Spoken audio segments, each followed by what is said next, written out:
ሰሞኑን እንግዲህ ማርኬት ላይ እየታየ ያለ የተሽከርካሪ ዋጋ ጭማሪ አለ። ይህ የዋጋ ጭማሪም በጣም የተጋነነ ሊባል የሚችል ሰው አፎርድ ማድረግ ከሚችለው በላይ ዋጋ እየተጫነበት እየተጠየቀ ይገኛል። ተሽከርካሪን አሁን እንግዛ ወይ እንቆይ እንጠብቅ ሊቀንስ ይችላል የሚል ጥያቄዎች በብዛትና በስፋት እየተነሱ ይገኛሉ። ነገር ግን በእነዚህ በተሽከርካሪዎች ዙሪያ በተለይ ኢትዮጵያ ውስጥ አሁን የኢትዮጵያ ሎካል ማርኬት ማኔጅ እያደረገው ደግሞ እያሽከረከረ ያለው የቻይና ሀገር ገበያ ነው።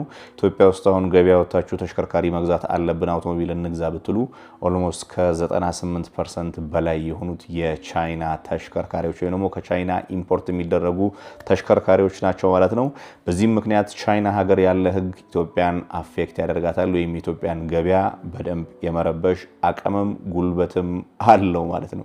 እንግዲህ ከዚህ በፊት ምናልባት 6 እና 7 ወር በፊት ልክ 26 መግቢያ ላይ ሰራውላችሁ ቪዲዮ ነበረ። የተሽከርካሪ ዋጋ ከዚህ በኋላ ጭማሪ ሊያሳይ ይችላል። ቻይና ሀገር ላይ እየወጡ ያሉ ህጎች ተሽከርካሪዎች እንደ ልብ መውጣት እንዳይችሉ የሚያደርጉ ናቸው የሚል ዜና ሰርቼላችኋለሁ። ለማስታወስ ያክል በ2026 መጀመሪያ ላይ የቻይና መንግስት ወይም ሚኒስትሪ ኦፍ ትሬድ የሚባለው ቻይና ሀገር ላይ ተሽከርካሪዎችን ከዚህ በፊት ዜሮ ማይሌጅ ዩዝድ ካር ብላችሁ ኤክስፖርት ስታደርጓቸው የነበሩትን ተሽከርካሪዎች ዜሮ ማይሌጅ ዩዝድ ካር ተብሎ ኤክስፖርት መደረግ እንዲችሉ ሚኒመም 6 ወር ወይም 180 ቀናትን መቆየት ወይም ሀገር ውስጥ መጠበቅ ግዴታ ነው የሚል ህግ አውጥቷል። በዛም ህግ መሰረት እንግዲህ አይታችሁ ከሆነ የአዲስ አበባ ገበያ ላይ በተለይ በጣም ፖፑላር የሆኑ የቢዋይዲ ምርቶችን ካያችሁ አሁን 2026 ኦልሞስት 6ኛ እና 7ኛ ወር ላይ ደርሰናል። ነገር ግን እስከዛሬ ድረስ አንድም በ26 የተመረተ ተሽከርካሪ ኢትዮጵያ ውስጥ አለመግባቱ ይህን እገዳ ወይም ይህን መስፈርትና ህግ ተከትሎ ነው ማለት ነው። እንግዲህ ይህ ህግ ከዚህ በፊት የነበሩ የተወሰኑ መጨናነቆች አሉ። በተለይ የምታስታውሱ ከሆነ ከ2 ወር በፊት አንድ ቪዲዮ ሰርቼላችሁ ነበር። ተሽከርካሪዎችን አሁን እየገዛችሁ ያላችሁ ሰዎች በኪሳራ ደረጃ በጣም ብዙ ገንዘብ ትከስራላችሁ የሚል ጥቆማ ሰጥቻችሁ ነበረ።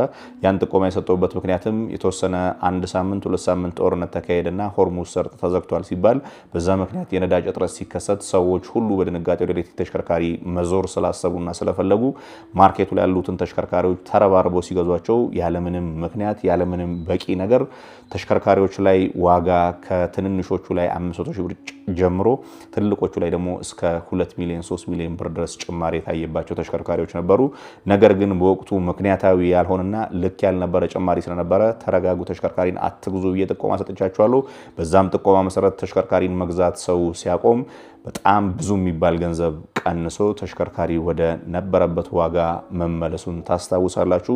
ነገር ግን ከ15-20 ቀን ወደዚህ ያለው የማርኬት ፕራይስ እንግዲህ በየቀኑ የመጨመርና ዋጋው ከፍ የማለት ሁኔታ እየታየ ይገኛል። የዚህ ሁኔታ በአዳዲስ ተሽከርካሪዎች ላይ ያለው ዋነኛና ቀጥተኛ ምክንያቱ አሁን ላይ ኢትዮጵያ ያለ ነጋዴ አንድን ተሽከርካሪ እጁ ላይ ካለ ሽጦ ቢጨርስ ከቻይና 2026 ምርት ለማስገባት ምንም በሚባል ደረጃ ስቶክ ላይ የለም እያሉ ነው። በተለይ የቢዋይዲ ምርቶች ስቶክ ላይ እንደ ልብ አሁን እየተገኙ አይደለም። የ26 ምርቶች ይቀርባሉ ተብሎ የሚያሉት በጣም ውስን የሆነ ፕሮዳክሽናቸው 26 ይሁን እንጂ ሞዴሌራቸው የ25 የሆኑ ተሽከርካሪዎች አሉ።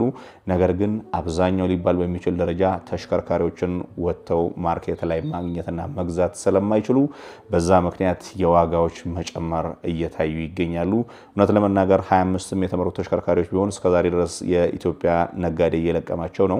ነገር ግን ማርኬቱ ላይ አሁን በበቂ ሁኔታ ስለሌሉ አብዛኛውን ተሽከርካሪ በተለይ በጀት ካር ምንላቸው አነስ ያሉ ቢዋይዲ ሴጉል፣ ቢዋይዲ ኢቱ እና ዩአናፕ የመሳሰሉ ተሽከርካሪዎችን እንደ ልብ ማግኘት በጣም ስለሚያስቸግር በዛ ምክንያት የዋጋ ጭማሪ በጣም እየታየ ይገኛል ማለት ነው።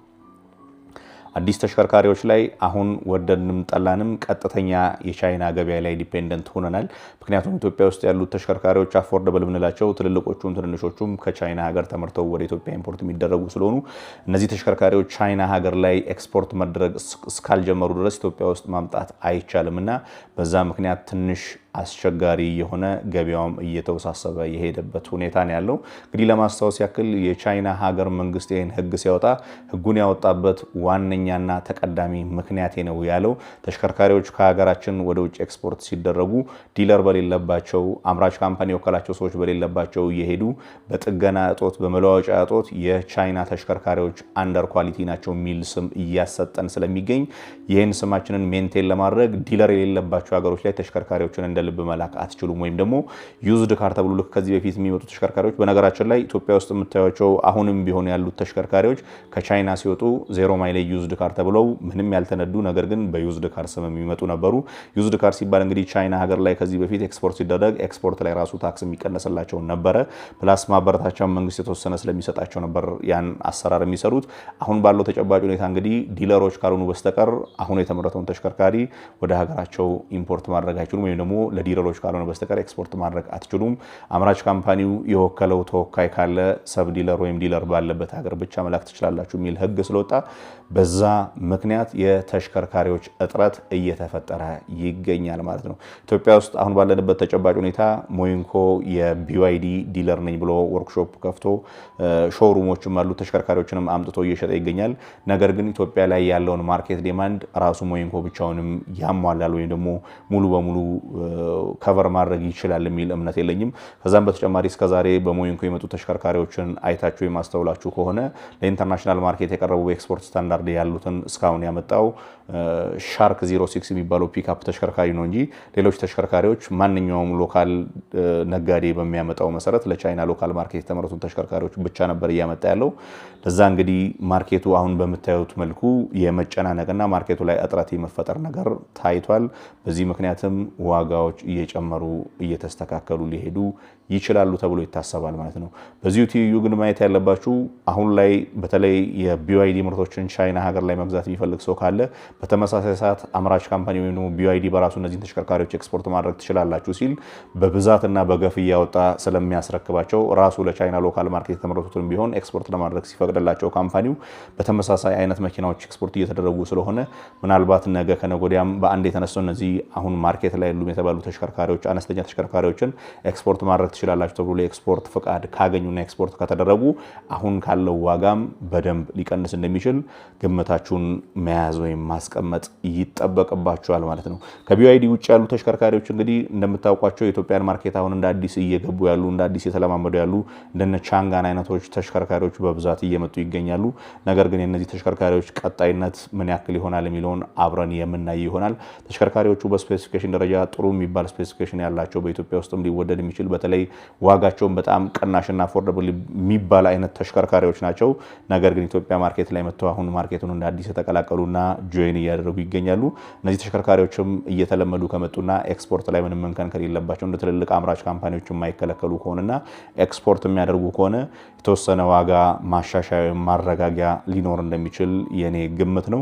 ከዛ ውጭ ባለው ተጨባጭ ሁኔታ ግን አሁን ኢትዮጵያ ውስጥ ነጋዴ ሆኖ ተሽከርካሪውን ሽጦ ከቻይና ላምጣ ቢል እንደ ልብ ተሽከርካሪዎችን ስለማያገኝ ዋጋ የመጨመሩ ጉዳይና ይዞ የመቆየቱ ጉዳይ ሊታይ እንደሚችል ይገመታል ማለት ነው።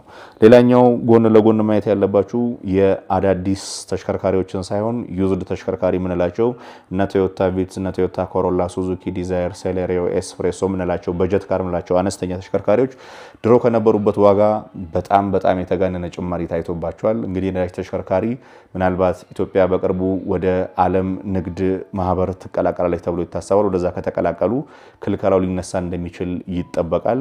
ይሄ ግን አሁን ባለንበት ተጨባጭ ሁኔታ የነዳጅ ተሽከርካሪዎች ወደ ኢትዮጵያ እየገቡ አይደሉም። የነበሩት ነዳጅ ተሽከርካሪዎች ከአንድ ወደ አንዱ እየተሸጋገሩ እየተገላበጠ ነው የሚገኘውና በዛ ምክንያት አዳዲስ በተለይ ኤሌክትሪክ ተሽከርካሪዎች ዋጋ ላይ ጭማሪ ሲታይና ከፍ ሲል የነዳጅ ተሽከርካሪዎችም አማራጭ ስለሌለ በጀት ካር ገንዘብ አጠራቅሞ የመጀመሪያ መኪና መግዛት የሚያስብ ሰው አነስተኛ ዋጋ ያላቸው ለመንቀሳቀሻ እያለ ስለሚገዛ እነሱን አድኖ መግዛት ሲጀምር የዋጋ ጭማሪው ግን በጣም በተጋነነ መልኩ ከፍ እያለ እየሄደ ይገኛል ማለት ነው።